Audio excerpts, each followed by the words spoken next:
โอ้ยหนาวจังเลยเพราะว่าเราไม่มีบ้านอยู่เราต้องไปซื้อบ้านขี่รถไฟไป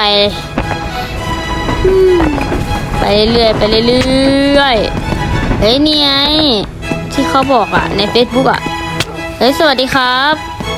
ว่าไงครับสวัสดีครับสนใจซื้อบ้านเหรอครับใช่ครับผมต้องการซื้อบ้านครับว่าแต่ราคาเท่าไหร่หรอ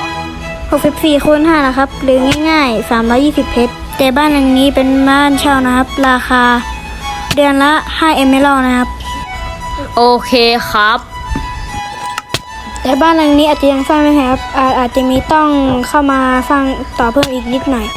ว่าแต่บ้านนี้ก็สวยเหมือนกันนะเนี่ย